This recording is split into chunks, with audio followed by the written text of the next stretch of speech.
I gather you had a little local difficulty, Mr. Millett. Mr. Chairman, I'm still having a little bit of local difficulty, but I'm glad to say it is only local, personal to me, and that's why I thought it would be better to get on. Is it going to be all right for you to carry on? Yes, it will. It will. We'll work it out as we go. I just don't want to hold things up any further. No, understood. Right, thank you very much. Well, would you ask Mr. Lawrence to come back then, please?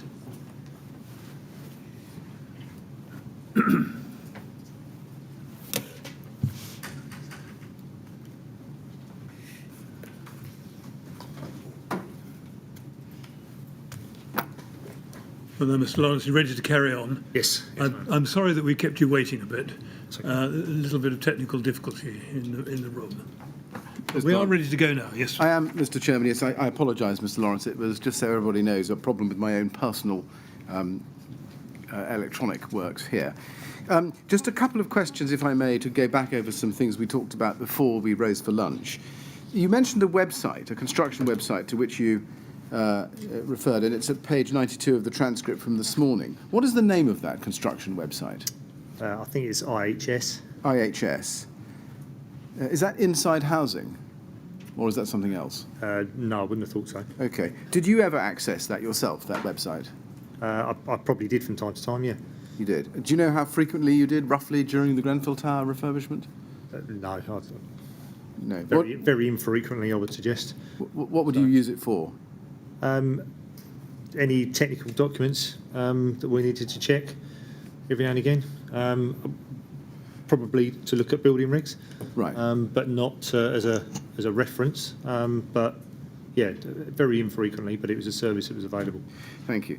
Can I ask you to be shown, if it's possible, page 69 of this morning's transcript, and you'll see on that page 69 at line 4, that we were discussing the linear route. You, in answer to one of my questions, you said I had only ever experienced what is now being termed as the linear route. Can I just ask you, was the expression linear route an expression that you were familiar with at the time of your involvement on the Grenfell Tower project? No, it's something that has come subsequent. I follow. Can I ask you, in relation to your knowledge of approved document B, please, to be shown a document, RYD 000049708. And I'm asking you this because I want to just explore a little bit more about what you knew of approved document B at the time of the project. This is an email dated the 19th of August 2015 from you to Mr. Hoban and Mr. Hanson at RBKC Building Control. And the subject is Grenfell Tower fire stopping between floor slabs. Hi, John, thanks for attending site today to have a look round our works. Further to our discussion regarding the fire stopping through the communal floor slabs, I would appreciate your interpretation as to the level of permissible penetration allowed as shown in Document B, Volume 2, Section 10, Table 14. I've attached a plan drawing of the lift lobby areas to the existing residential levels which we viewed. The slab penetrations are located within the new riser cupboard which we have constructed opposite the lift. Following Table 14, do you deem this area to be 1, structure, or 3, any other situation? This will help us understand the maximum permissible penetration size and material, etc. I'm showing you that as really to ask you a general question. Would you accept that here at this time you are engaging directly with building control and asking them questions which appear to be quite informed questions about building control and seeking their interpretation of fire stopping in this context? Yes, because we've been talking to, it might be following a site visit from John Hoban, about the new communal riser cupboards, and there was fire stopping needed to be done where we brought some new pipework up. Yeah. So yes, so in that instance, I'll say we've looked at it, whether it was myself that found that table and went to document B and searched through it to find it, or whether we were guided there by somebody else, whether it be design team or in my team, I can't be sure, but that would be an example of where we would, we know the documents are there. I wouldn't know what was contained in them, but if someone said to me, there's fire stopping in document B, then, and it would be easily interpreted, then that's the sort of scenario where we would do that. I see. I mean, But on I the wouldn't face... take, sorry, just to add to that, I wouldn't take that upon myself to understand that table, hence the conversation with John Hoban. On the face of it, this email suggests that you had some detailed knowledge of approved document B. Yes, it would. You accept that. And would it also be the case that in some cases you were taking direct responsibility for assessing whether parts of the project complied with approved document B? I don't think I was assessing, no. I wasn't able to interpret the document in enough detail. I see. Can I then go to a topic I was going to start this afternoon, which is reliance on Studio E. Now, in your statement, you say that Ryden didn't have in-house design expertise, and it's something you confirmed to us this morning in your evidence.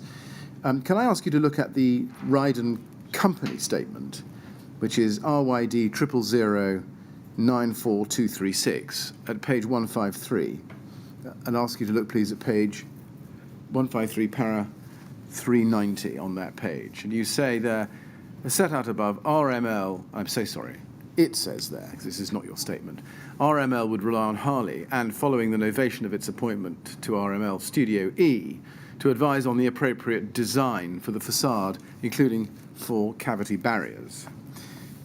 Was that your understanding? Yes. Did you understand that what was actually involved in ensuring compliance with the building regulations when assessing the appropriate design for the facade? Words used there. Sorry, what was the question? Did you understand what was actually involved in the process of ensuring compliance with the building regulations when assessing the appropriate design for the facade? I would understand that to be that it goes through the relevant parties that we've contracted to or employed. So, Harley's produce their drawings, it goes to Studio E, Studio E will comment, and then it will go to a final sign-off with building control. I see. Did you ever yourself consider what kind of expertise was required in order that Studio E would be able competently to advise on the appropriate design for the facade? Well, Harley's would do the fabrication and technical part of that. And when their drawings and information went to Studio E, I would expect them to be able to highlight any obvious failures or obvious issues within that, and anywhere that they weren't sure about to check with building control. Let me see if I can get this another way. The company statement says that RML were relying on Studio E to advise on the appropriate design for the facade. What precise expertise did Ryden expect Studio E to have in order to enable them to give competent advice on that subject? They were a competent architectural practice. Is that it? Yes. What due diligence did you do into Studio E's expertise in respect of the appropriate design for the facade for this building? That I did personally. But let's start with you personally. I think I would have taken on the assumption that they'd been involved for the last 2 years working for the client, working the design up. Like I said earlier, we knew that they were contracted to a much larger contractor on a much larger project next door that also had facade and cladding works, albeit not high-rise. Next door being Calc. Yes. Calc wasn't a high-rise building, was it? No, that's right. That's what I just said. No. And it wasn't a residential high-rise building, was it? It wasn't. No, but it had cladding on it. So and a facade on it. Do we take it from your answer that you've just given us that you would have taken it on the assumption that they've been involved, that you didn't actually investigate Studio E's expertise to be able to advise on the appropriate design for the facade, but merely assumed by virtue of the novation and their prior involvement, that they did have the expertise. Yes. What steps, or did you take any steps to verify the quality of Studio E's pre-novation work? By the fact that our trusted specialist supply chain had seen and would comment on, or you would expect to comment on if there was any obvious issues, and the fact that they were taking that design forwards. Who was your trusted specialist supply chain in the context of that last answer? Harley Curtin Morning. From the point at which you became involved in the project, indeed Ryden became involved in the project, what examination or investigation had Harley done into Studio E's pre-novation work on the design of the facade? Well, they'd have had all the details. They'd have had all the tender documents. They'd have had all the tender drawings. So did we specifically ask them that question? Probably not. Probably not as directly as that, no. Were you aware that Studio E had never previously been involved in projects involving a high-rise residential and overcladding project? Not no, I wouldn't have been aware of that, no. You would say you wouldn't have been aware of it. Why wouldn't you have been aware of it?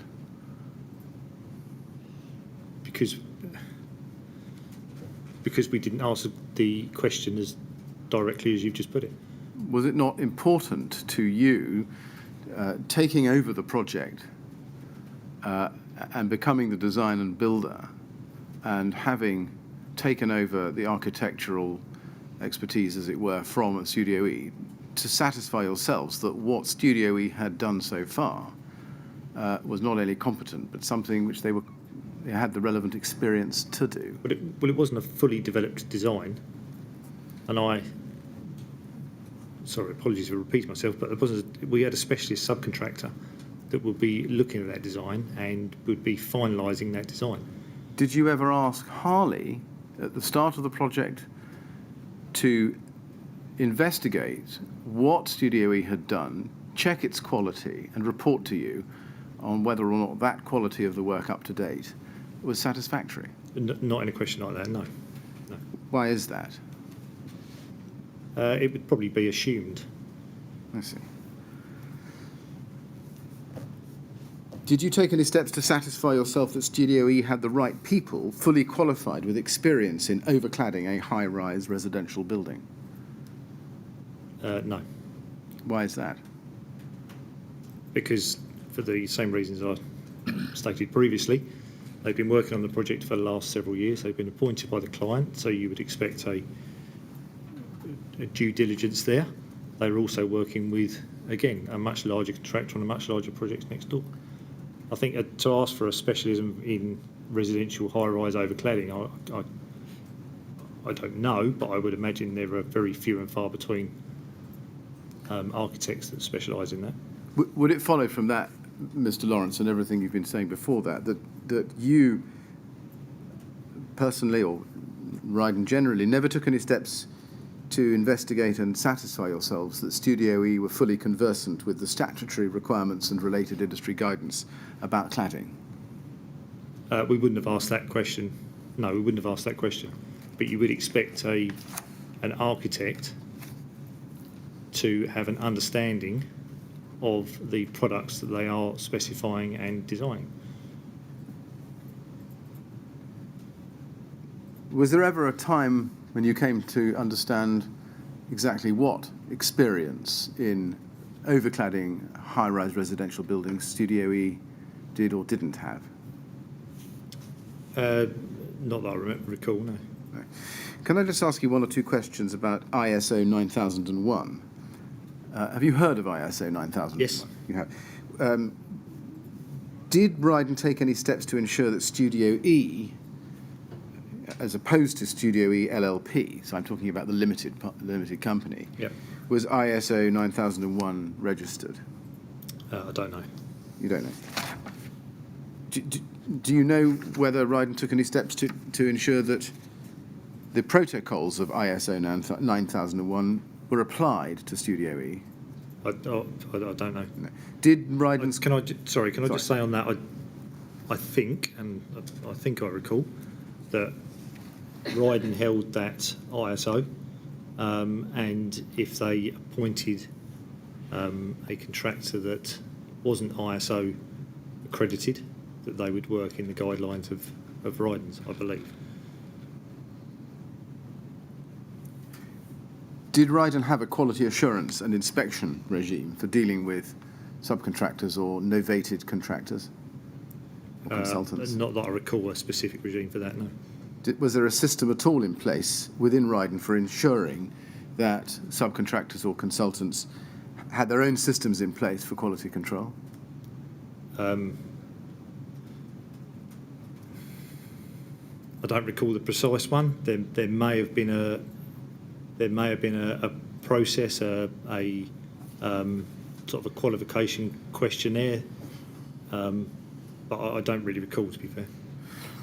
If Studio E were not ISO 9001 registered at the time of their post-novation appointment by Ryden, would you have expected them to tell you? Yes, I would, I suppose, but I think there was quite a lot going on at the time. I don't think we were,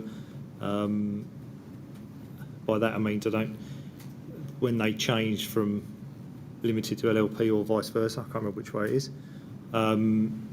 we were already starting working with them. I think it came about when schedule of services and contracts were being discussed. I think that's how it sort of came about. If Studio E were not ISO 9000 registered at the time of their post-novation appointment by Ryden, would Ryden have appointed Studio E at all? You'd have to look at Ryden's process. I can't remember Ryden's process. Right. Did you have any concerns at the time of the novation about Studio E's solvency? No, I don't think we did. Did you look into that? We had the understanding was that the senior directors, the partners, associates, were sort of parting company. Something to do with the building for schools works that they were prominent in, and Bruce and several others, I think, sort of split off from the other main directors. So as far as I was aware, we were employing the same characters, the same people that had started the project. Did you have any concerns about Studio E's solvency? I don't believe we did, no. Did you have any concerns about their change of entity during the project, midstream? I don't believe so. I think anything contractual and legal went to our legal department. So, right. Now you've told us what investigations you did or didn't do into Studio E's expertise yourself. Did you undertake any investigations into the TMO's own due diligence process to understand on what basis the TMO had originally retained Studio E? I'm going to turn next to Ryden's appointment of Studio E and its schedule of services. Is it right that the original intention had been to novate the LLP, but because of Studio E's insolvency, you appointed the limited company? Correct, yes. Instead, right. And was that under bespoke terms? Not that I'm aware of, no. Let's look at... I think there might have been one clarification on the or discussion about one of the clauses or terms in the schedule, but well, let's see. Have been dealt with by myself generally. Yes, okay. Let's look at ART 402255.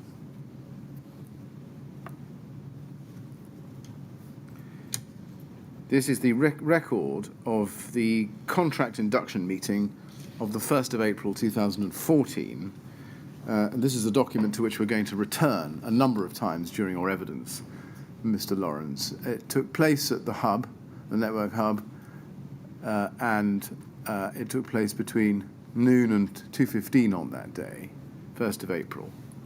And you were present, as well as some individuals from the TMO. And Mr. Blake, Stephen Blake, was provided with these minutes for information. Can you please turn to page 4, and let's look together at paragraph 5.1 under Novation of Designers.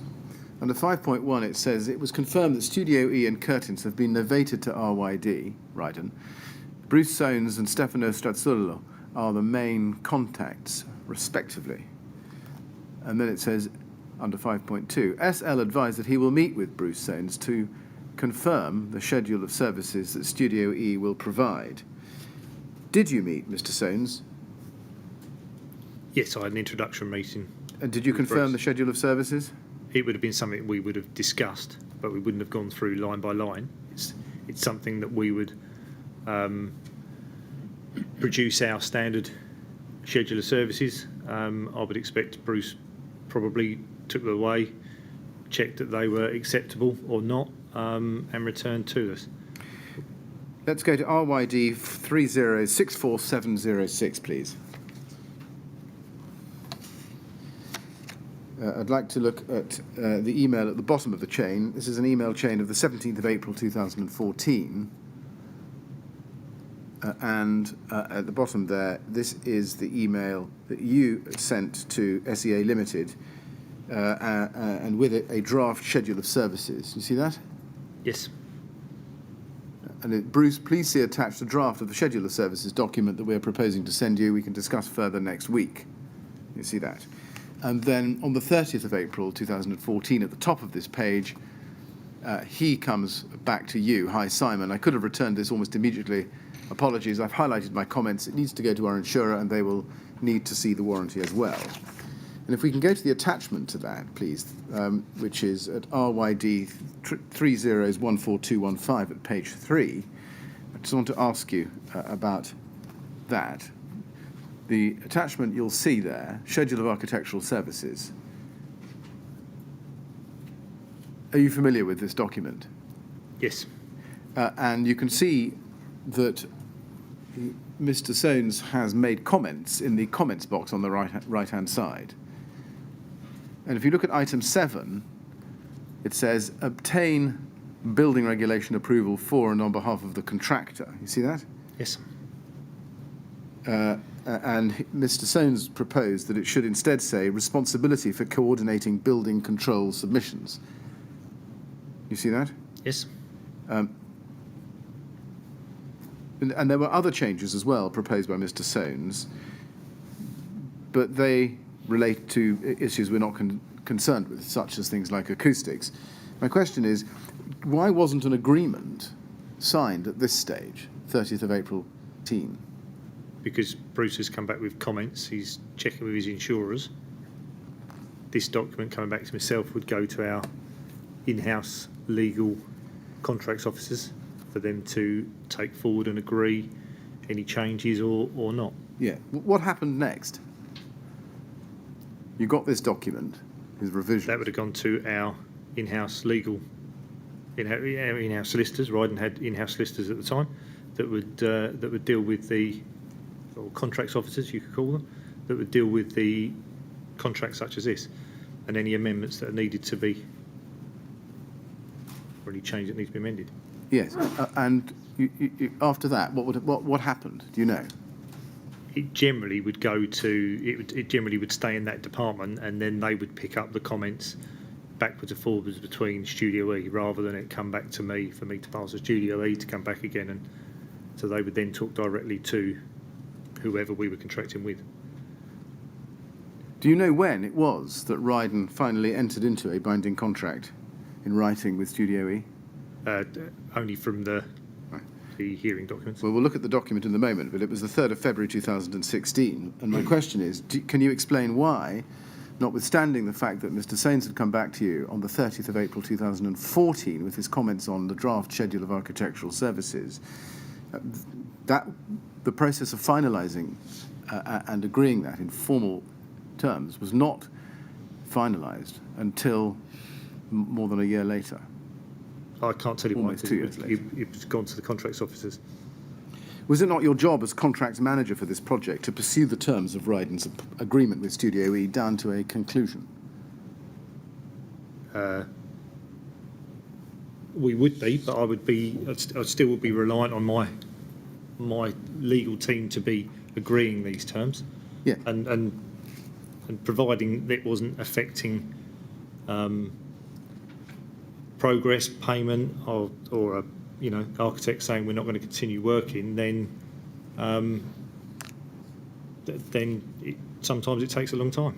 Given that you were the person who was negotiating personally with Mr. Soanes on the terms of this agreement, why did you... Sorry, I wasn't negotiating personally. I was doing it on behalf of Ryden, and I would then pass the document on to my legal team, in-house legal team. I couldn't change any of these clauses in the schedule of services. It's a standard Ryden document. It was down for them to accept or not accept or change or negotiate the terms. Given that you were the person at Ryden taking personal responsibility for negotiating the terms with Studio E, why didn't you see that to a conclusion? I don't know. Thank you. Were you satisfied in and after April 2014 that even though you hadn't arrived at a formal binding set of contract terms with Studio E were clear on their responsibilities? Yes. And does this document in front of us, Schedule of Architectural Services, tell us what those responsibilities were? Yes. I'd like you to look then at Studio E's finalised deed of appointment of the 3rd of February 2016, which is at RYD 3094228. Now, the first thing I should show you on this document is the date, 3rd of February 2016. I think it's right, isn't it, that you had actually left Ryden in the October of the previous year? Correct. So can I take it that you would never have seen this, or you never did see this document until preparing for this? Not the finalised, and I've not read it since either. I see.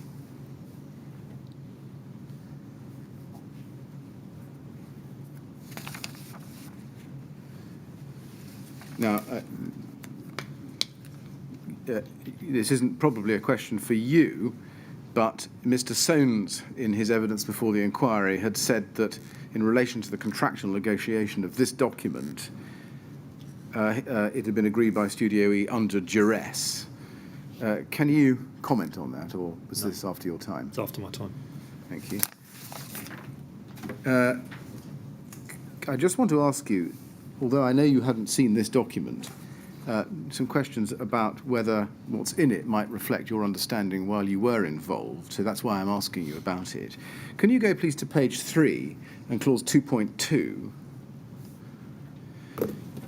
It says under 2.2, services, without prejudice to the generality of the foregoing, the consultant acknowledges that it is responsible for all and any design and other work undertaken by the consultant, its employees, servants, subcontractors or agents in relation to the site before the date of this deed. During your role as contract manager on the Grenfell Tower project until you left in October 2015, does that provision reflect your understanding through that period of who was responsible, as between Studio E on the one hand and Ryden on the other, for design work on the Grenfell project? Yes, it does reflect that. How did you organise division of design work between Studio E on the one hand and Harley, the cladding subcontractor, on the other? Well, Studio E did the initial outline design. Harley's would then take that, obviously check that, and then do the technical fabrication details of exactly how that was to be built.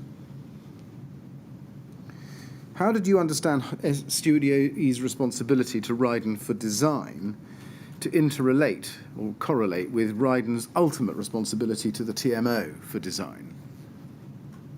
Well, I understood it that we were delegating the design responsibility. Can you look at page 3 of this document, please? And let's look at clause 2.3. I think we're still on page 3, in fact. 2.3, the consultant warrants it has exercised and will continue to exercise reasonable skill, care and diligence in the discharge of the services to the standard reasonably to be expected of a competent professional, experienced in the provision of professional services for work similar to the size, scope, complexity, quality and nature of the development.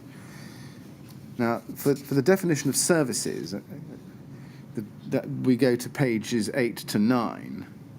Can we just look at those before I ask the question about this?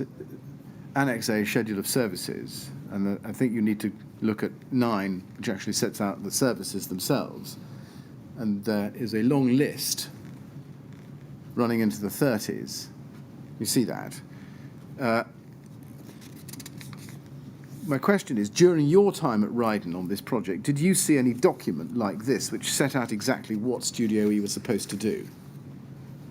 Yes, I'm assuming that was in the draft information that I'd have sent to Bruce in the first place. Okay, let's then look at page 4, clause 5 of the document itself. And we'll come back, as you say, we'll come back to this because there was a draft of this at the time. We'll come back to it. But looking at clause 5, deleterious materials, it says that the consultant warrants to the contractor that in carrying out the services, it does not and that it will not specify for use or knowingly permit to be used in relation to the design of the development any materials or substances which the consultant knows or exercising reasonable skill and care ought to know at the time of the specification, save where the consultant has an ongoing involvement in the development, including without limitation, supervision or inspection of the development, in which case at the time of use, are not in accordance with British or European standards and codes of practice or their equivalent, or which are generally known within the consultant's profession to be deleterious to health or safety or to the durability or integrity of the development. Now, was that an obligation that you understood had been assumed by Studio E at the time of your involvement? Yes, I think that's standard within the industry, so yes. Can I ask you to look at page 5, clause 8.1, CDM regulations. The consultant is aware of the CDM regulations 2015. Now, those are the ones that came in October 2015, so by the time of this deed, and acknowledges that in relation to the services, it is a designer, as defined in the CDM regulations, and will use reasonable skill, care and diligence to comply with its obligations and duties as a designer as defined and specified within the CDM regulations. My question there is, do you agree that those obligations, making all allowances for the change in the from 2007 to 2015 regulations, did those obligations include in general terms the continuing provision of design information to Ryden as principal contractor? Yes. And that would have been applicable during your time as contract manager on the Grenfell Tower project? Yes. Yes. Can I now turn to a different topic, which is drawing review? If we look back at the schedule of services while we've still got the document open, page 8, please, and go straight to page 10, starts on page 8, we go to page 10, we look at paragraph 27. Here is one of, as we can see, the long list of architectural services to be provided by Studio E. And under paragraph 27, Studio E were obliged to, and I quote, examine subcontractors and suppliers' drawings and details with particular reference to tolerances and dimensional coordination, finish, durability, appearance and performance criteria, and report to the contractor. On the basis that a document similar to this, well, let me just ask you a different way. What did you understand Studio E's obligation to examine subcontractors and suppliers' drawings and details to entail in practice? Well, they were the lead designer, so I'd expect them to be taking subcontractors and suppliers' drawings and making sure they are coordinated with their own design and their own design intent. And basically that everything fitted together. And in answering that question, do I take it that that's your expectation and was your understanding throughout the time, your time as contract manager on this project? That they were lead designer, yes. Yes. And that they had those obligations? Yes. Is it fair to say that in circumstances where, as you've told us, Ryden didn't itself have any in-house design expertise to undertake the task of examining subcontractors and supplying to suppliers drawings and details as we see here, it was essential that Studio E performed that task competently? Yes. Was that your expectation? Yes, I would expect them to do it competently, yeah. And if Studio E wasn't going to perform that task competently, who was? Well, it should have been Studio E. Right. There was no one else you were looking to, was there, to do that job? No, they were lead designer, so yes. And Studio E. do you accept that, in turn, Ryden was responsible to its client, the TMO, to make sure that Studio E undertook proper and professional drawing reviews, as they promised under that paragraph? Yes.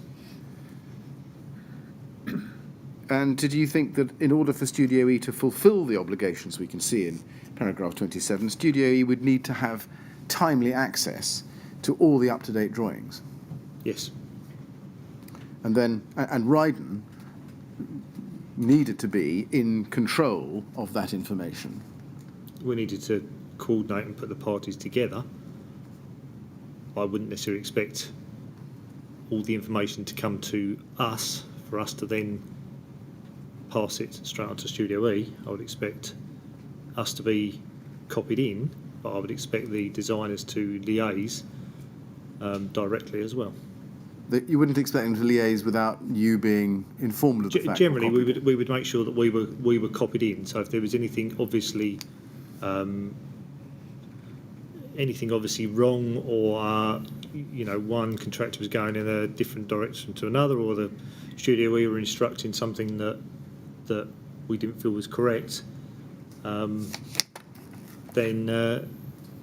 yes, we'd say so. But otherwise, I would expect Harley's to be talking to Studio E directly. I think they need to, because their designs are connected. Can I ask you to look at ART 408645?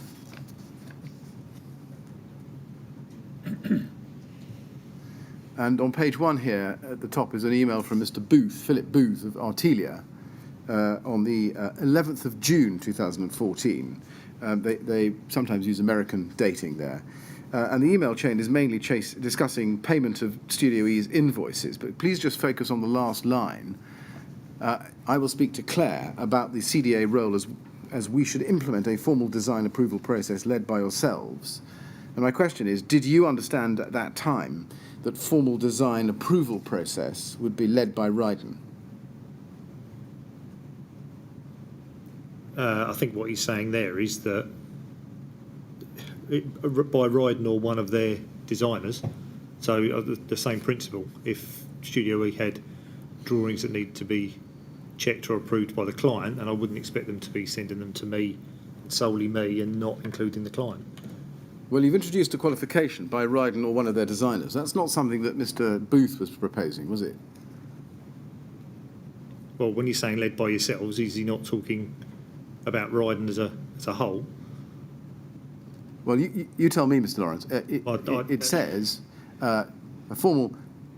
Speak to Clara about the CDA role as we should implement a formal design approval process led, misspelled, but doesn't matter, led by yourselves. My question is, at the time you got that email from Mr. Booth, did you understand that he was proposing that a formal design process would be led by Ryden?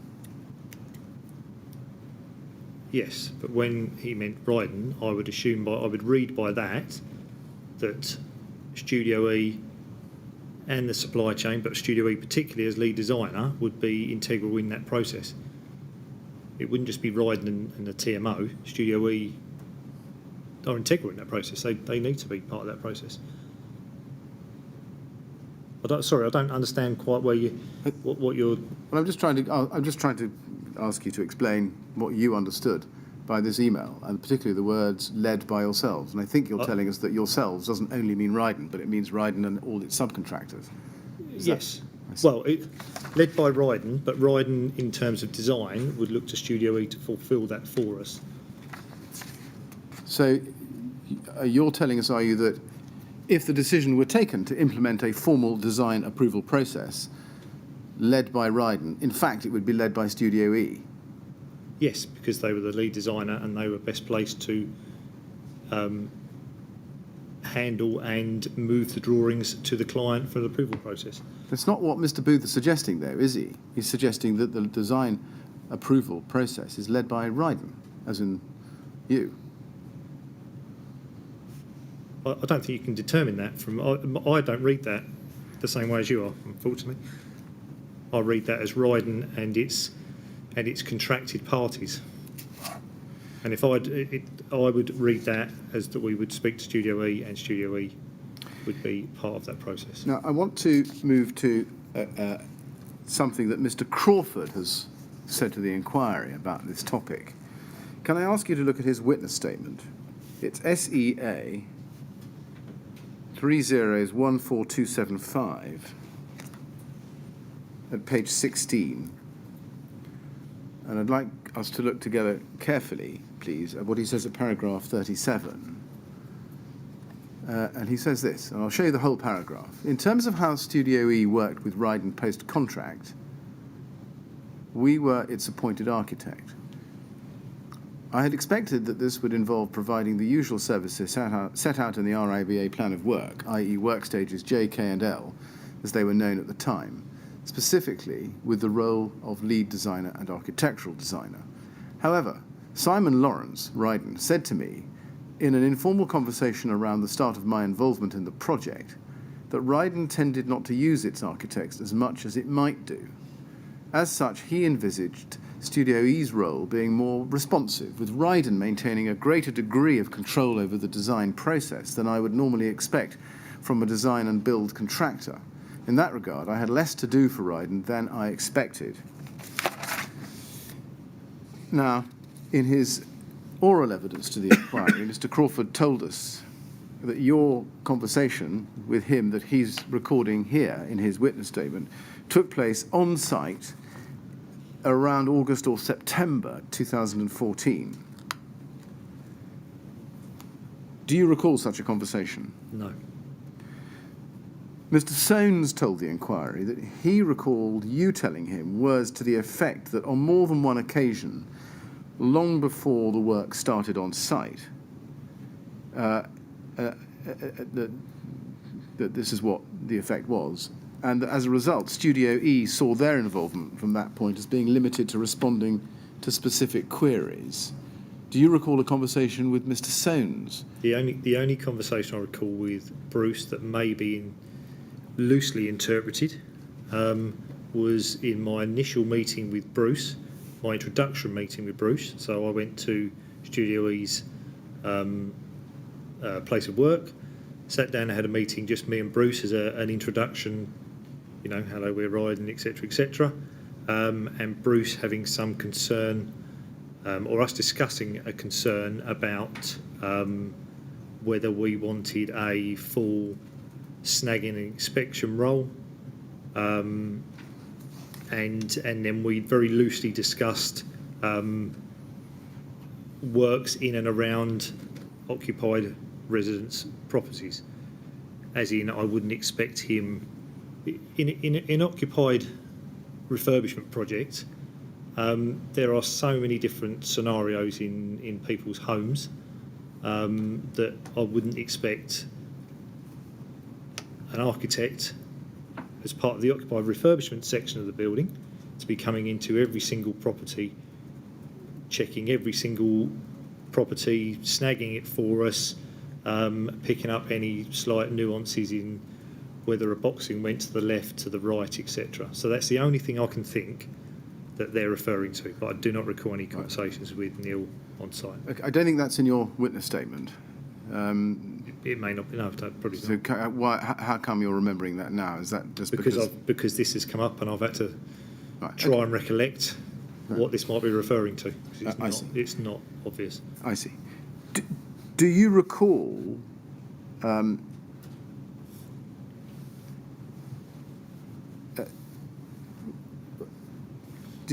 is it correct, sorry, that Ryden tended not to use its architects as much as it might do?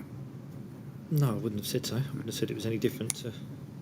No. Now, specifically, Mr. Soanes recalled that it was his impression that as a result of what you told him, that Studio E could expect, and I'm quoting from his transcript, and it's day 7, page 116, line 7, just for our purposes, and perhaps yours if you want to be sure about it, but he could expect, quote, less queries, less requests for drawings or details than it would otherwise expect. Now, if he had that impression, as he says he did, can you explain how come? No, I don't. No, I can't. Was it your impression that he had that impression or understanding? No, I think the consultant deed, he's setting out what we're expecting him to do. If he thought he was doing something less than A, he was being paid for, and B, what the deed was setting out, I think it would be very unusual that he wouldn't query that. But so I can't I don't know. It must be a misinterpretation somewhere. I don't know. We've seen what Mr. Crawford has said about the conversation, and it's still on the screen, paragraph Yes. 37 of his statement. Mr. Lawrence, did you ever tell Mr. Crawford or anybody else at Studio E that you, either personally or Ryden as a company, had no design capability itself and was going to rely on its appointed subcontractors and subconsultants? I'm not sure we'd have. No, I'm not sure we'd have been as directors. No, I'm not sure we'd have been as directors as that. No. Did an occasion ever come up in informal conversations with Mr. Soanes or Mr. Crawford when you could have said to them, or did say to them, that you had no design capability yourself and was relying entirely on them? I'm sure occasions may have come up, but we didn't. I don't recall having that conversation. If Mr. Crawford is correct in his recollection and you're incorrect in your recollection, would that suggest that Ryden did indeed have an in-house design capability? But I don't know, because we didn't have. Mr. Crawford also told us, and this is day 9, page 102, line 121, that he was hounding you a bit at the time. Do you remember that? Sorry, Mr. Crawford was hounding Mr. me. Crawford, yes, he said that he was hounding you a bit at the time of the conversation, which he put at about August or September I 2004. don't recall the conversation at all. Right. Is it possible that you made the comment to Mr. Crawford that he says you did in order to get him off your back? I think it would be very unlikely that that Mr. Crawford, knowing him and his personality, he's not.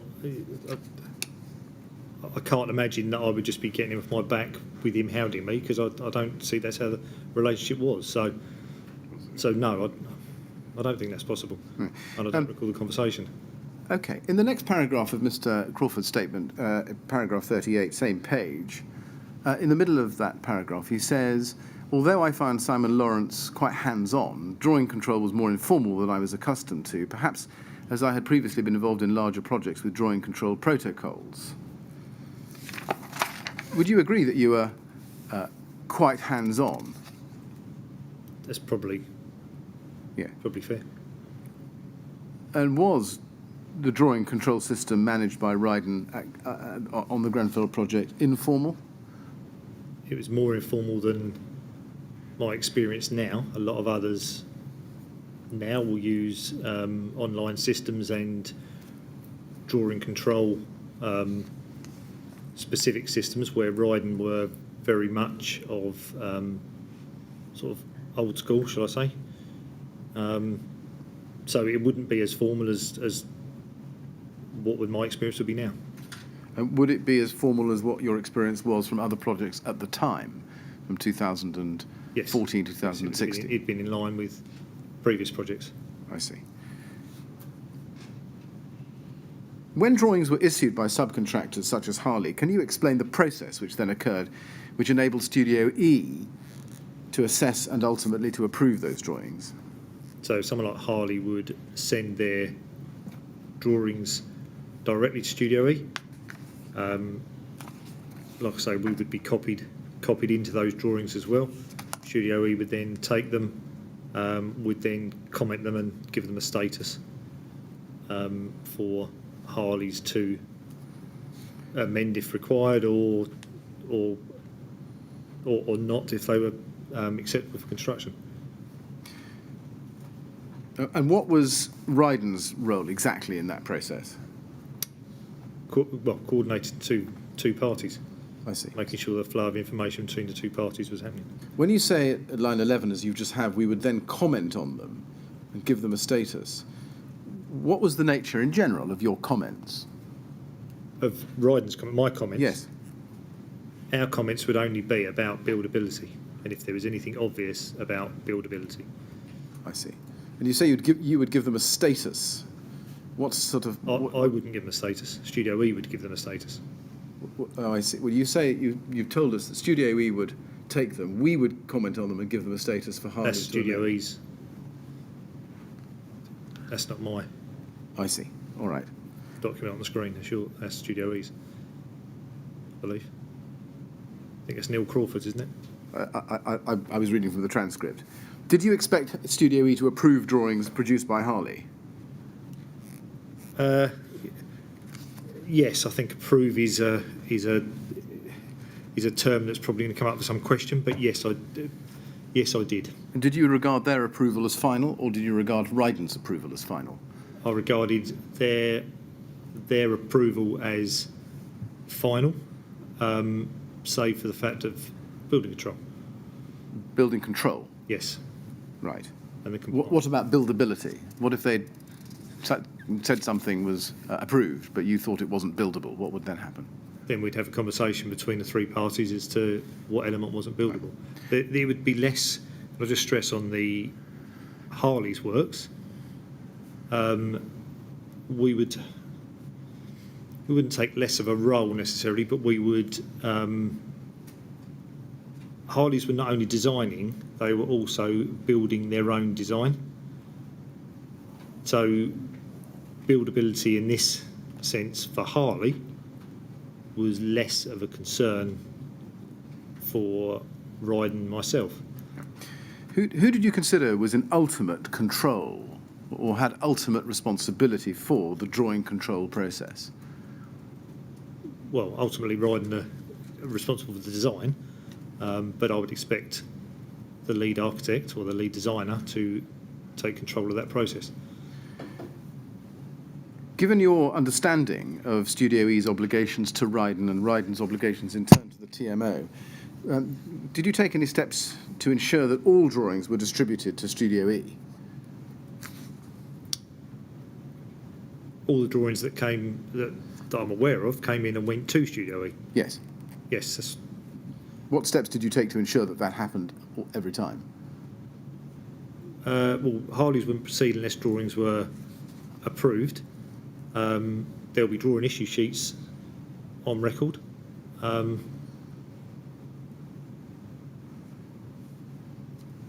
What steps did you take to ensure that records were kept of what drawings had been provided to Studio E? They were drawing because Harley's and others would issue drawing issue sheets that we would keep on file, that would show what drawings were issued when, the numbers, the revisions, and who to. You didn't keep your own drawings register? We did, and I think they're on file. Okay. Yes. What steps did you take to ensure that records were kept of drawings which you had seen but hadn't yet been given to Studio E? It'd be very unusual for me to be copied into a drawing only and Studio E not to be copied in. So I think the thrust of what you're telling us is that every time Harley issued a drawing, it would come to you at the same time as Studio E? Yes, I'll be copied in. Right. But Either myself or Simon O'Connor or one of the other It generally would be myself or someone. Now, sticking with Mr. Crawford's statement, I'd like to go to page 26, please, and look at paragraph 67.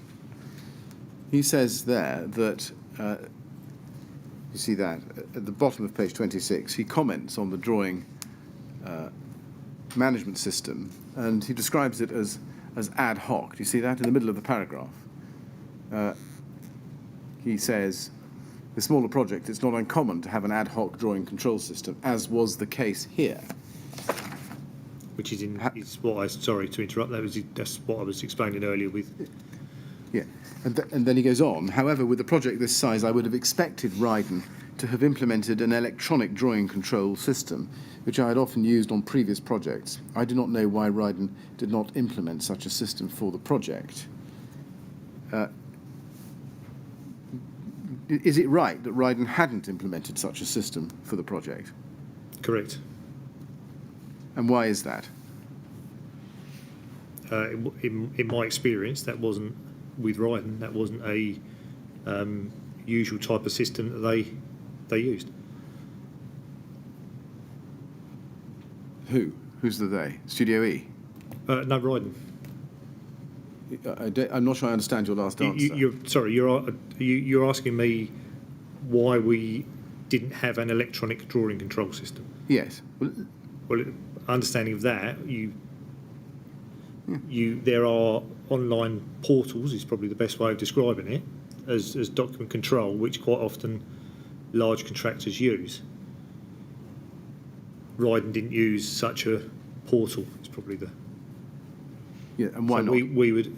I don't know. It wasn't a Ryden process. It wasn't one that I'd seen used in Ryden previously. I follow. Now, on day 7 of his evidence, page 89 at line 1, Mr. Soanes said that common practice in the industry with a contract of a reasonable size is for the contractor to manage their documents on an online platform. And at line 15 on the same page, he confirmed that it was his view that an electronic drawing control system was good practice. Would you agree with that? I think it's, in my experience since Ryden, I think it's definitely very helpful. I don't think it's definitely more commonplace now, but that's not what Ryden used at the time. No, but do you agree with him that it was good practice at the time? At the time, I wouldn't have known because I'd not used one previously, but I have done since, and yes, they are definitely useful, very useful. Right. Do you know, can you explain why Ryden departed in its practice from what Mr. Soanes described as common practice at the time? I can't answer. Right. I think from what you're saying, that Ryden didn't use electronic drawing control systems on any other projects. Is that correct? Not as far as I'm aware of, no. At the time? At the time. Yes. So no, they didn't at the time, is that right? Not at the time, no. Did you ever tell Studio E that you had no drawing control system? I don't think we'd have been that specific. Right. No. Did you ever tell Studio E that you expected them to run a drawing control system? Again, I don't think we'd have been that specific or direct in a statement, no.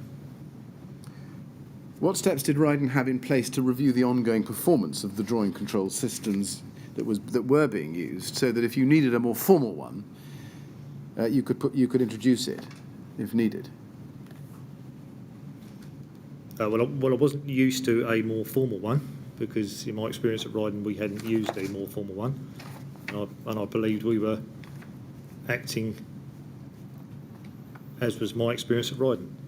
Can I ask you to look at paragraph 38 of Mr. Crawford's witness statement on page 16? Back to page 16. I think we looked at this a minute ago. I don't think I showed you the last part of the paragraph. It says, 3 lines up from the bottom of paragraph 38, Ryden did not involve Studio E in all the site meetings which took place or the design decisions, and we were not copied into all emails. This meant that Studio E was often left to respond to Ryden's specific design queries as they arose. Is that correct? Is any of that correct? I don't know what emails they're referring to. They weren't copied into. So, is it correct that Ryden didn't involve Studio E in all the site meetings which took place? No, I wouldn't think it was correct.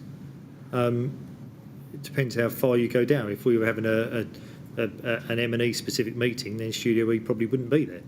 But no, I would expect them to have been involved in all of it.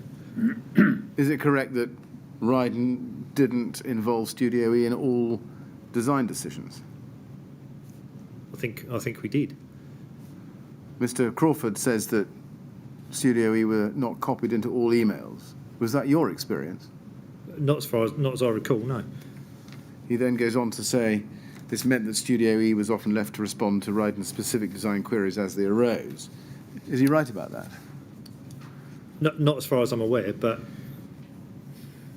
Was it ever your understanding that Studio E were relying on Ryden to come back to them if Ryden thought that there was anything wrong with the drawings? sorry, can you say that again? Yes. Was it your understanding Yes. that Studio E were relying on you to come back to them if you thought there was anything wrong with the drawings? Yeah, they may have been, yes. I say they may have been. Was that what was I'm after your understanding at the time? Was it your? I would expect us to contact Studio E if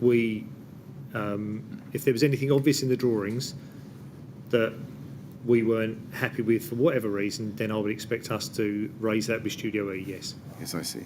Okay, Mr. Chairman, I'm in the middle of quite a long topic, which I hope to be able to shorten if I have a break now. And Well, if we don't have a break now, we shan't get one, shall we? I think that's probably right. I think we ought to have a break now. And I'm sure it'll shorten things. No doubt Mr. Lawrence would like a break now. Thank So we will have a break now, Mr. Lawrence. We'll come back. If I say 25 past, will that give you enough time? Just over 10 minutes? Yes, absolutely. Do you need more? 25 past. Perfect. Thank you. Right, 25 past. No talking to anyone while you're out of the room, please. Well, not about this, anyway. All right, you let go the usher.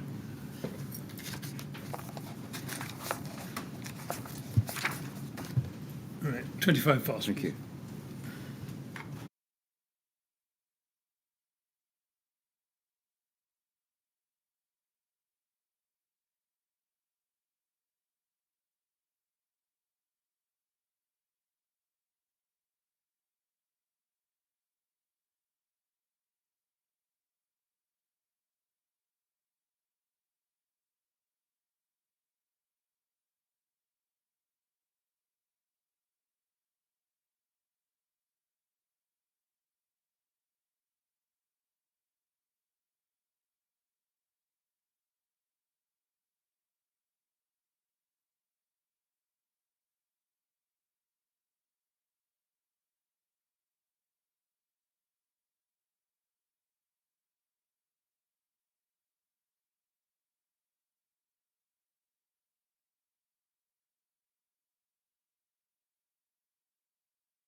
Yes, would you ask Mr. Lawrence to come back, please?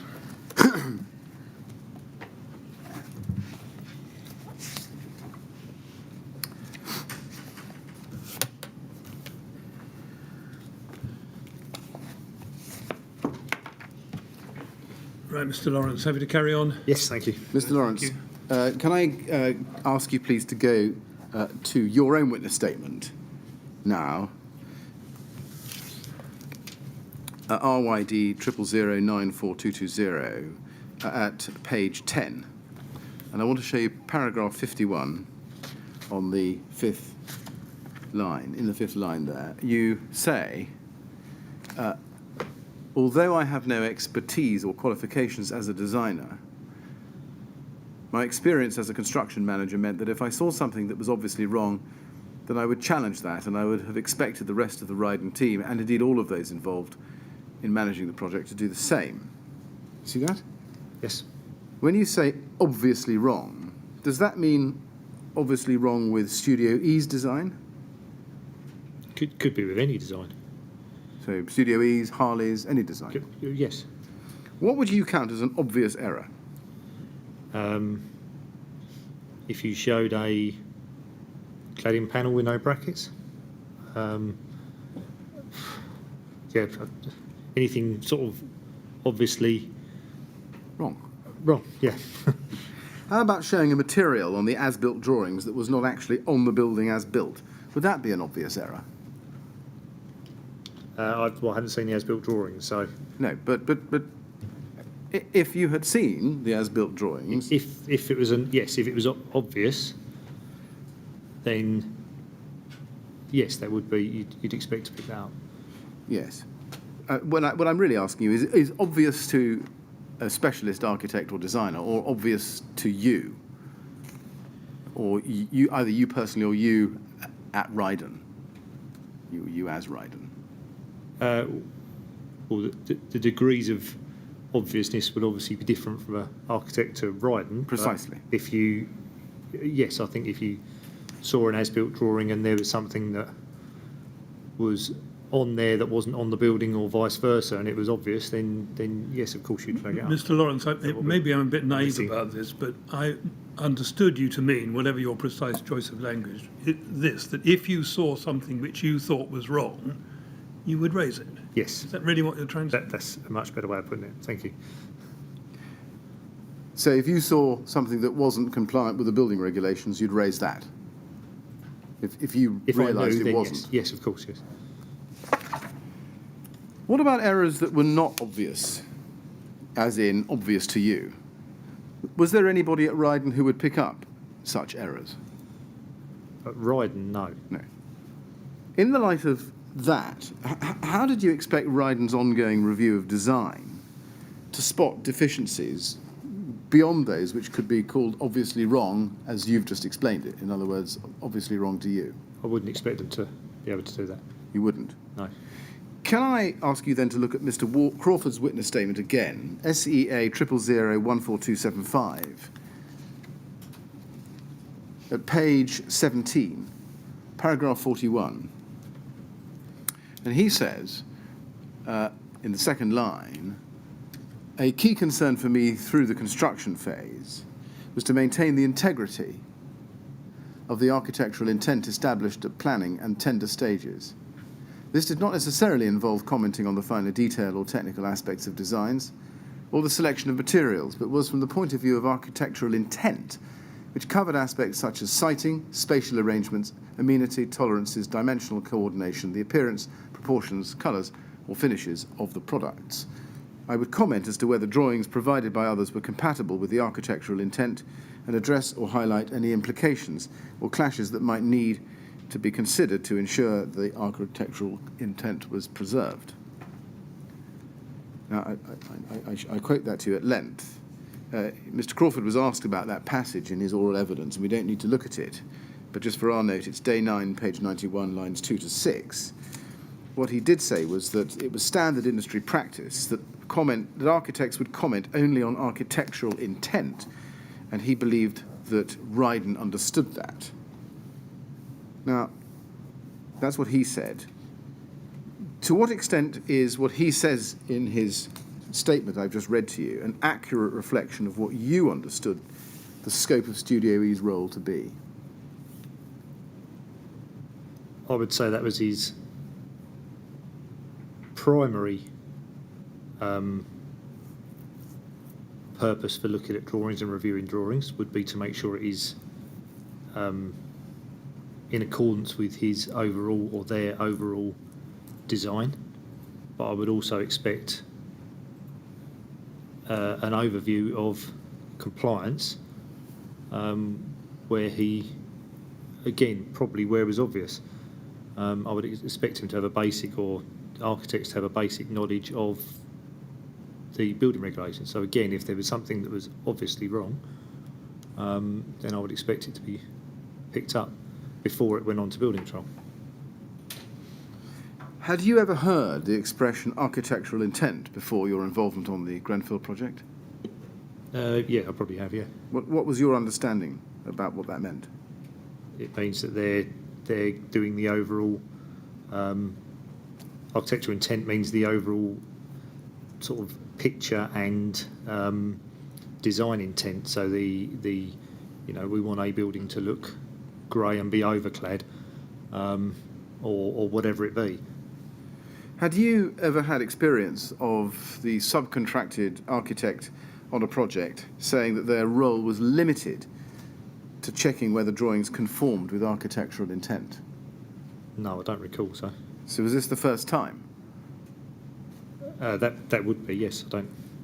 Did it come as a surprise to you when Mr. Crawford?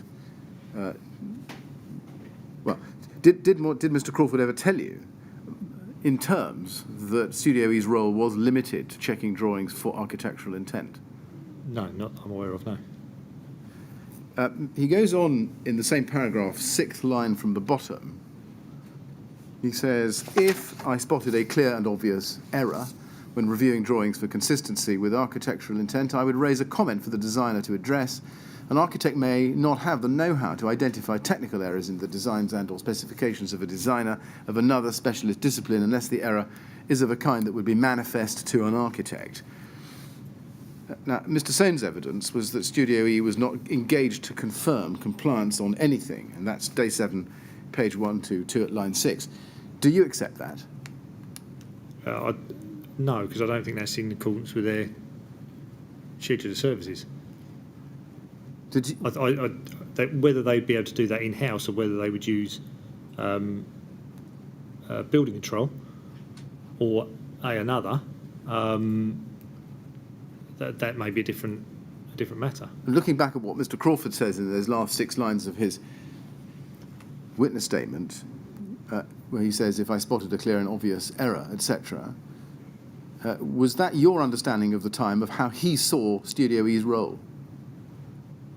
I understood that if I didn't understand that he only thought he was looking at architectural intent and thereby implying that he wouldn't look at any compliance. Well, that's how I'm reading that. But I also think it's fair to say that on a specialism such as cladding, he would look at the obvious stuff that it was in place. But he would be relying on the specialist designer to have greater knowledge than him.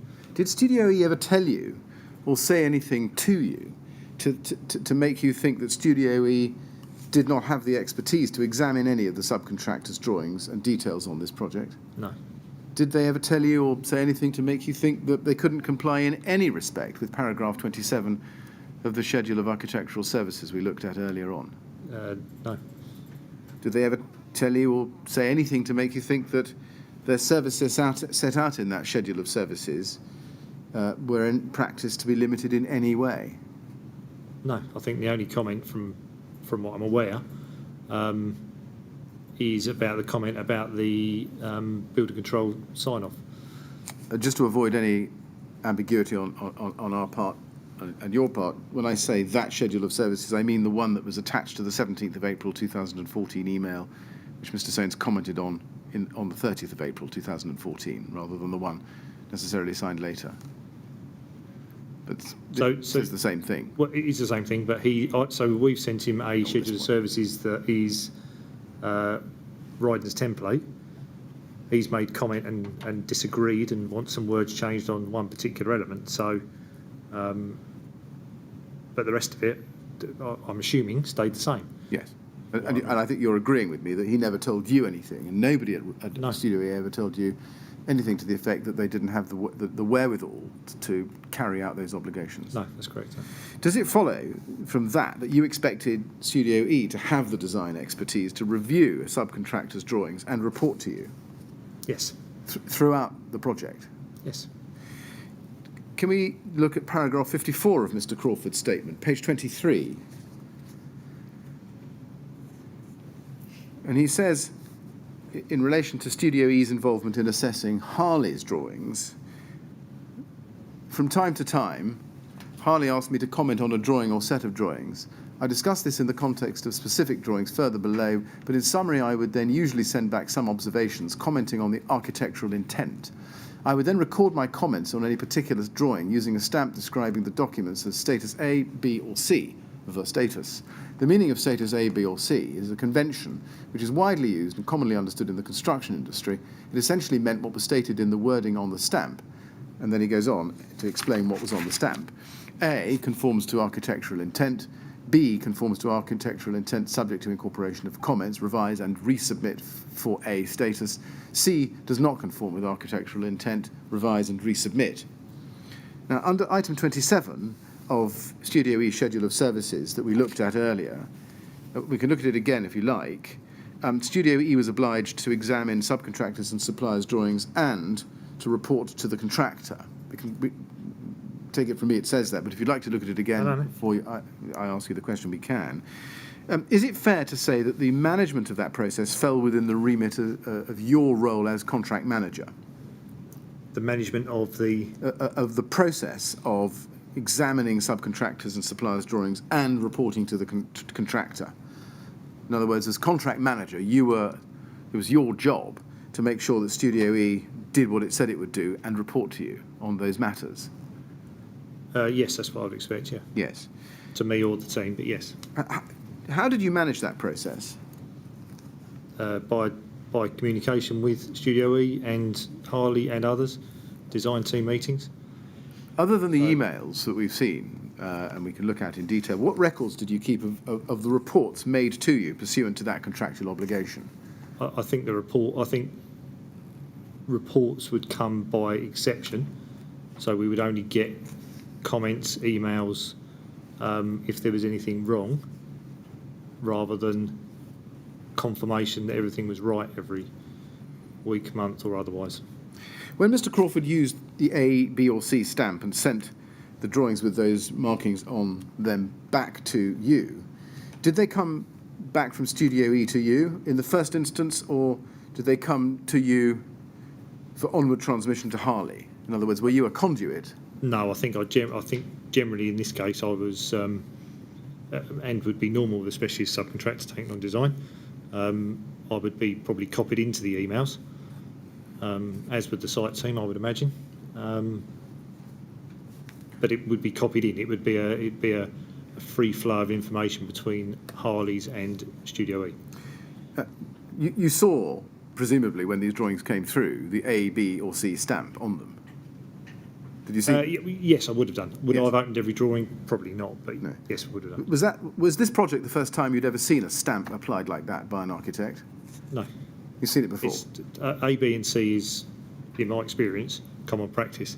Necessarily the words that they've put behind that would be different from practice to practice, I think. Right. Given the terms of the schedule of services which had passed between you and Mr. Soanes in the April of 2014, Mr. Lawrence, did it occur to you at the time that using the ABC stamp was a very limited exercise, simply certifying whether the drawings that Mr. Crawford had seen conformed to architectural intent? No, I think ABC status is common practice. Yeah, but did it occur to you that this was actually a very limited exercise? No, You thought it was not a limited exercise? correct.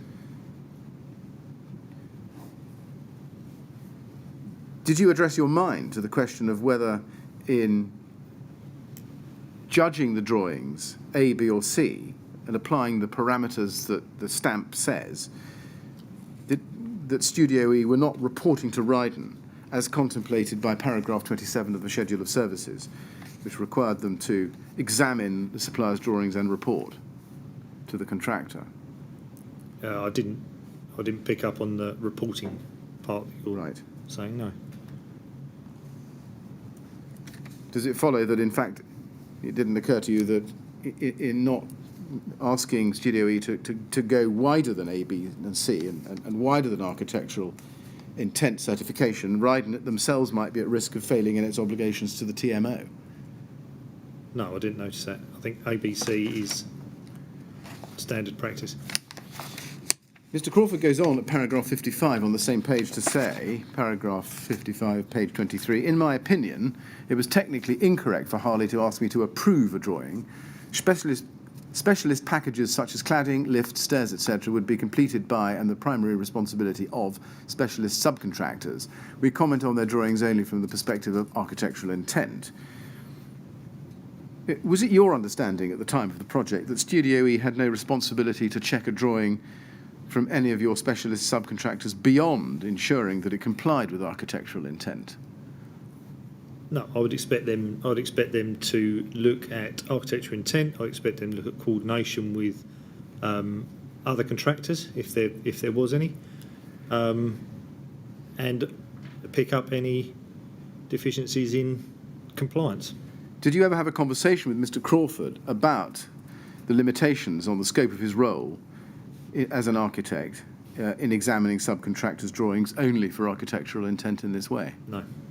Did you ever agree with him that the ABC stamp approach was all that you needed? I don't think we had the conversation. Right. So the answer, I think, is no, not one way or the other. Correct. Did you expect that Studio E would ensure that all aspects of the design complied with all relevant regulatory requirements? I would expect them to, yes, I would expect them to highlight any obvious deficiencies.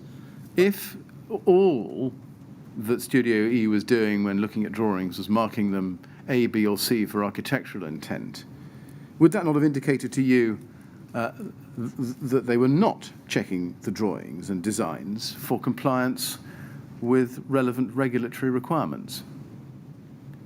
I'm not sure I picked up on the wording behind the A, B and C. When you say you didn't pick up on the wording behind it, do you mean the wording within the stamp? Within the stamp. So going back to paragraph 54, just chase that up for a moment, in his statement, he explains what A, B and C each means there. Yes. Are you telling us that you didn't understand or didn't address your mind to the meaning of each of those? I don't recall specifically looking at the stamp and saying the words behind A is exactly what we need or not exactly what we need. No, I don't recall doing that. Right. Would it follow then that you didn't address your mind to whether or not the limitations involved in Studio E using the stamp meant that they weren't checking the drawings or designs for compliance with regulatory requirements? No, I didn't pick that up.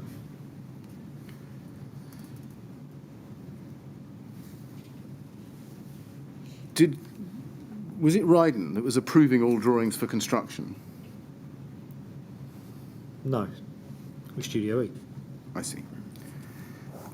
I wonder if we can chase through an example of this to see how this works in practice. I'm going to use the example of a Harley drawing, C1059200, and this was a drawing of the windows at Grenfell Tower. Can I ask you to turn to SEA 000125756? And I'd like both pages next to each other, if it's possible to do that. This is an email. I wonder if we can have pages 1 and 2 next to each other, if it's possible, just so that it's easier to see. Thank you, done it. At the bottom of page 1, Kevin Lamb of Harley sends you a version of this drawing on the 17th of February 2015. You see that? Yes. And it's copied to Bruce Soanes and others within Harley. Bruce Soanes at Studio E and some people at Harley. And he says, please find attached revised Type 10 windows now with symmetry as requested. Please approve and forward your official instruction for us so we can proceed with remakes of those in manufacture.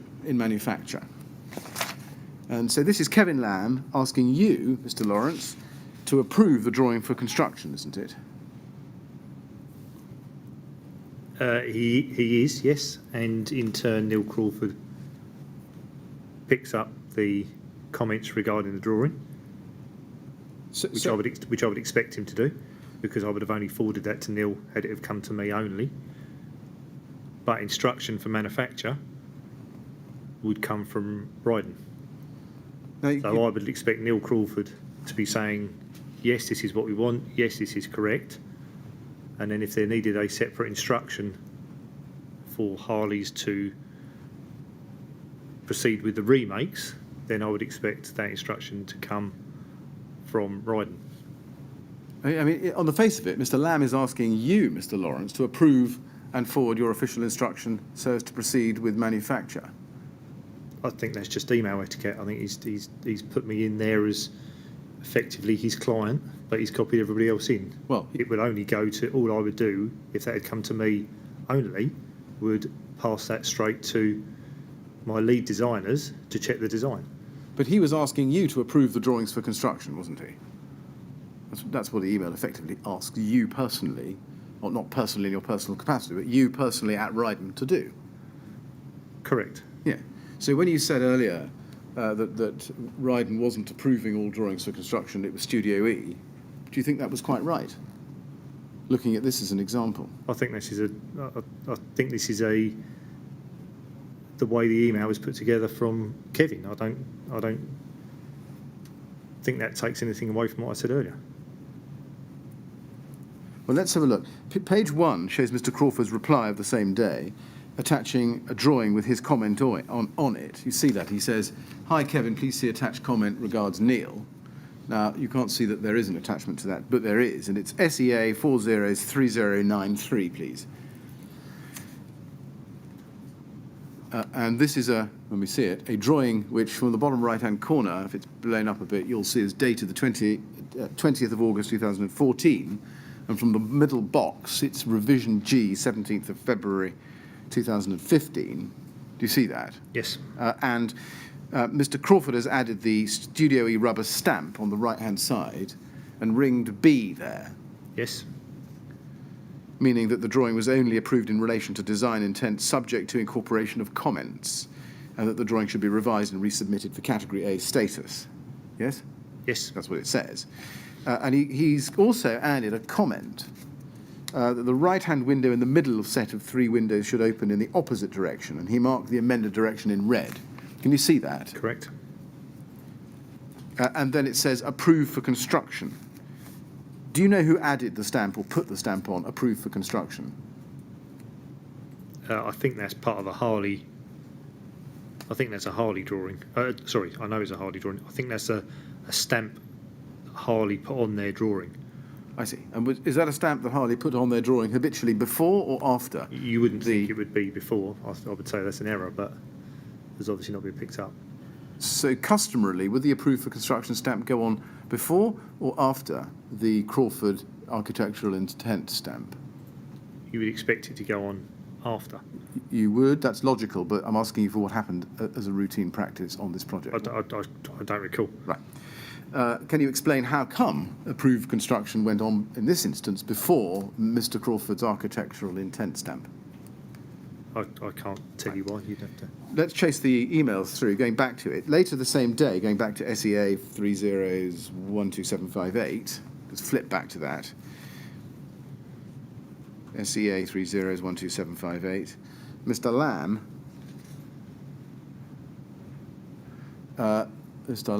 comes back to you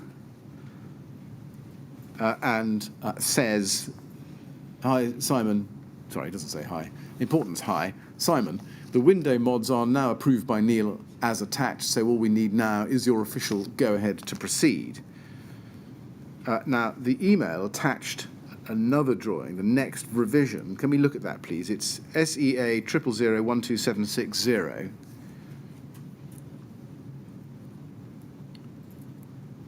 And that's revision H, dated the 17th of February 2015. If we look at the box in the middle at the bottom. Yes? Correct. And we can see that it's been updated to reflect his comment that we saw about the windows turning the other way. And we can see your response at SEA 000-12761.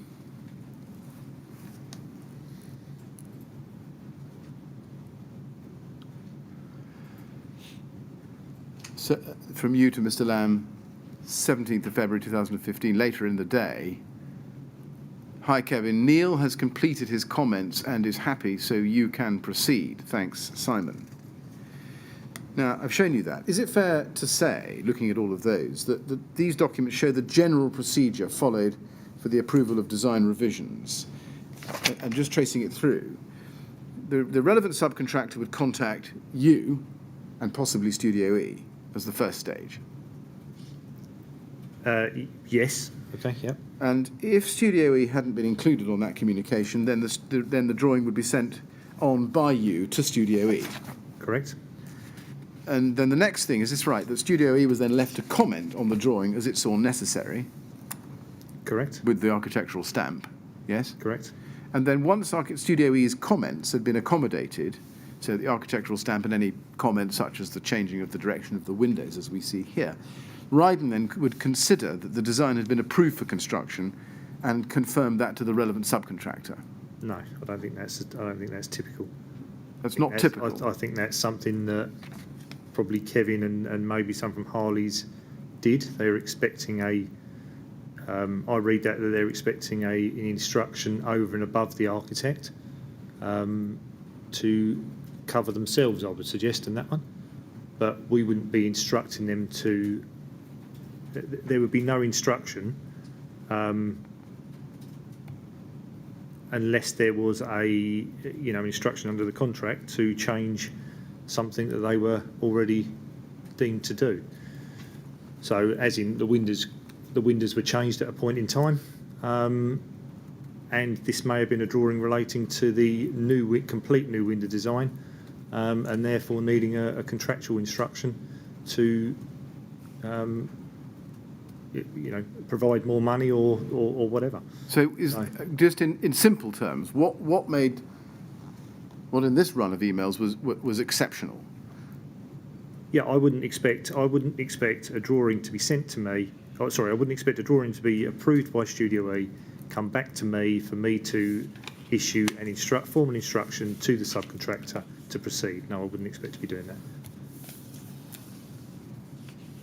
So, So who would give the instruction to the subcontractor to proceed, if not you? The stamp from Studio E is the instruction that is fit for purpose. So therefore, the subcontractor, in this case Harley's, should proceed on that basis. But forgive me, Mr. Lawrence, that doesn't quite work, does it, unless I'm misunderstanding you, because the stamp from Studio E in this case wasn't A, conforms, it was B. Which B says, B generally is... Revise and resubmit. Generally it will be fit for construction, providing the comments are included. So are you saying that once Studio E stamped a drawing B, for example, yep, and sent it back to Harley, you would simply expect Harley to make the change to the drawing and proceed direct to construction without any approval from Ryden? Yes, without any formal approval from Ryden, yes. Unless there was a complete change to their contract and we were asking them to do something completely different to what they were employed to do. Who would oversee whether the changes that were made to the design by Harley were those which actually did meet with Studio E's approval, given that Studio E in this instance were asking for a change? we wouldn't be expecting Studio E as lead designer to approve the Harley design. Would the drawing go back to Studio E once the drawing had been changed in order to bring it in line with architecture? Yes, I would expect that to happen. Did you see that happen? I'd expect B as industry standard, or my experience of industry standard, to mean you can continue in construction, providing you take on board the comments that were made in that drawing. I wouldn't expect to be issuing an instruction, Ryden to be issuing instruction, myself, any of my team to be in instruction every time a drawing has been issued, no. So who supervises the instruction to proceed to construction if Ryden doesn't?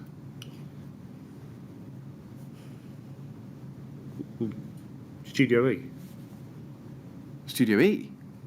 But all Studio E are Studios doing... are approving the drawings, saying they're fit for construction. That's the general practice with the ABC on a drawing. No, Mr. Lawrence, forgive me. Maybe we need to look at it again. The stamp doesn't say anything about fit for construction. It just says whether or not it conforms to design intent. It does, and going back to my earlier comment, the wording on Studio E's, which I don't recall, and whether I noticed at the time, I don't recall.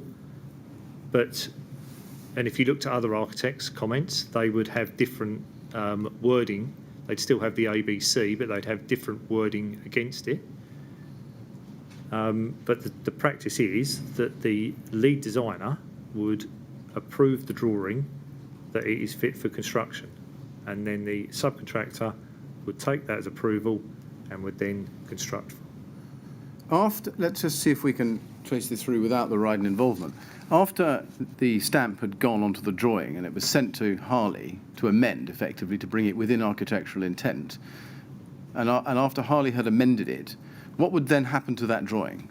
Would it come back to Studio E, or would Harley then simply proceed to construction?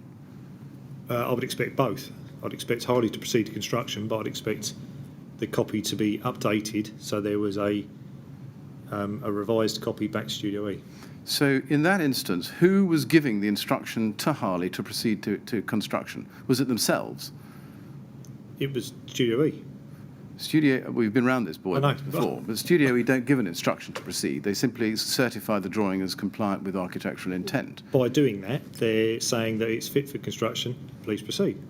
Was that your That is my understanding at the time? of it, yes. That was it? Yes. Did you ever have any discussion about that with Mr. Crawford or anyone at Harley?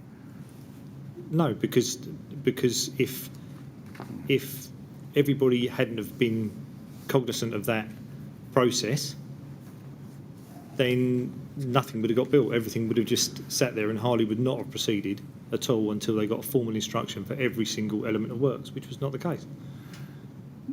So was it your understanding that once an amended drawing had been done by Harley in response to Studio E's stamp, they would automatically proceed to construction without any further input from you? Yes. And without any further input from Studio E? Yes.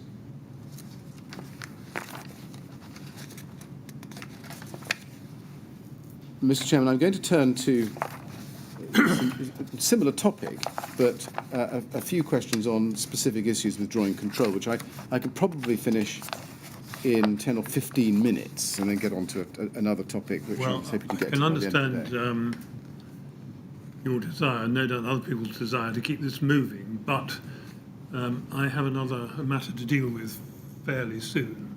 I wonder, are you making good progress? I've gone slightly off-piste a little bit, but we can get back on-piste very firmly if I continue. And No, I'm wondering if you don't continue, because I don't want to find I'm cramped up against time to deal with something else. Well, If we were to stop now, yeah. Is that going to put you in difficulties? No, not at all. Then I think I prefer to do that. No, very good. Yeah. Mr. Lawrence, I'm going to call a halt there for the day. We won't be sitting tomorrow, so we'll have to ask you to come back on Monday to resume your evidence, please. I know that gives you a lot of time to talk to people about what's been going on here, but resist the temptation to talk to anyone about your evidence or anything to do with the Grenfell Tower refurbishment. And we'll look forward to seeing you back here at 10 o'clock on Monday. Thank you. All right? Okay. Thank you. Thank you very much. You'd like to go to the usher.